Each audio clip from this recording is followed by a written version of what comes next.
একজন বিবাহিত নারীর স্বামী ছাড়া কোনো গতি নাই। আমার স্বামী মারা যাওয়ার পর সেটা আমি বুঝতে পেরেছি। হঠাৎ করে আমার স্বামী যখন এই পৃথিবী থেকে চলে যায়, তখন আমি এই পৃথিবীর বুকে সবথেকে অসহায়তা ফিল করি।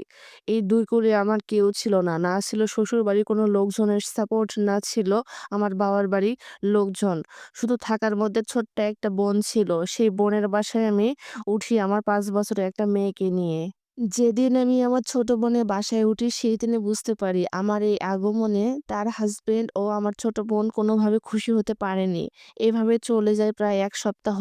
আমার ছোট বোন আর আগের মতো করে আমাকে আপু, আপু বলে ডাকে না। আমার সঙ্গে ঠিকমতো কথাও বলে না। বাসার সমস্ত কাজ থেকে সে নিজেকে সরিয়ে নিয়েছে। আমি আমার মেয়েটাকে নিয়ে বাসায় একটা কোণে পড়ে থাকতাম। বাসার সমস্ত কাজকর্ম আমি করতাম। হঠাৎ করে একদিন রান্নাঘর থেকে কাজ শেষ করে আমি আমার রুমের দিকে যাচ্ছিলাম। তখনই আমার বোনের রুম থেকে সাউন্ড শুনতে পাইলাম। বুঝতে বাকি থাকলো না তারা আমাকে নিয়ে কথা বলতেছে। কারো দরজার পাশে দাঁড়িয়ে তাদের কথা শোনা একদমই ঠিক না। কিন্তু আমার মন মানতে চাচ্ছিল না। এজন্যই আমি তাদের দরজার পাশে দাঁড়িয়ে পড়লাম। আর তারা আমাকে নিয়ে বলতে শুনলাম যে আমার আ বোনের হাসব্যান্ড বলতেছিল, "তোমার বড় বোন কবে এখান থেকে সরবে?" আমার তাদের প্রতি আ আগ্রহ হারিয়ে গিয়েছে। তাদেরকে দেখলে আমার খুব বিরক্ত লাগে। বাসার পরিবেশটা নষ্ট করে দিয়েছে। তোমার বোন থাকার কারণে আমার বোন তার জামাই আসতে পারতেছে না। অস্বস্তি বোধ লাগে আমার সবসময়। তুমি তোমার বোনকে সরাসরি বলে দিবে, তারা যেন এই বাসা থেকে ছেড়ে চলে যায়। তখন আমার বোন নীলা বলল, "আহ! আস্তে কথা বলো তো। এগুলা শুনতে পাইলে আমার বোন অনেক বেশি কষ্ট পাবে। কিভাবে মুখের উপর বলবো বুঝতে পারতেছি না। উটকো যত সব ঝামেলা আমাদের কপালে এসে জুটেছে। তার শ্বশুরবাড়ি কপালে গিয়ে জুটতে পারেনি। আমাদের বাসায় এসেছে। আমার সমস্ত জিনিসপত্র ব্যবহার করে আমি কোথায় যাচ্ছি, কি খাচ্ছি সবকিছু কৈফিয়তও তাকে দিতে হয়। যত সব ঝামেলা। গিলেও খেতে পারি না, আবার উকলে ফেলে দিতে পারি না।"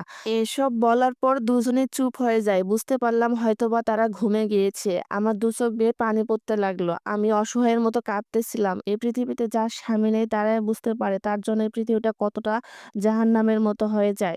আরেকদিন আমি রান্নাঘরে রান্নার কাজ করতেছিলাম। তখন আমার মেয়েটা ডাইনিং এ কোনো একটা শোপিসের উপর হাত দেয়। এটার অপরাধে আমার বোন নীলা এসে তাকে গালে একটা থাপ্পড় দেয় আর তিরস্কার করে বলে, "ছোট লোকের মেয়ে কখনো এত দামি জিনিস দেখিসনি। এজন্যই এসব জিনিসের উপর হাত দিয়েছিস। কখনো আর এগুলোতে ছুবি না। যদি অন্যদিন কখনো দেখি এগুলাতে টাচ করেছিস তাহলে ঘাড় ধাক্কা দিয়ে বাড়ি থেকে বের করে দিব।"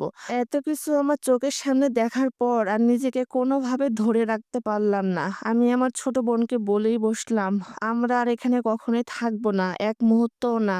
আমরা এখনই এ বাসা থেকে বের হয়ে যাবো। যে বাসায় মাসুম বাচ্চার জন্য একটা কোনো সম্মান নাই, সেখানে আমি আর এক মুহূর্তও থাকবো না। যেখানে ২ চোখ যায় সেখানেই চলে যাবো। তোমরা সবাই ভালো থেকো, এতটুকুই চাই।" এই বলে আমার মেয়েটার হাত ধরে আমরা বাসা থেকে বের হয়ে চলে যাই।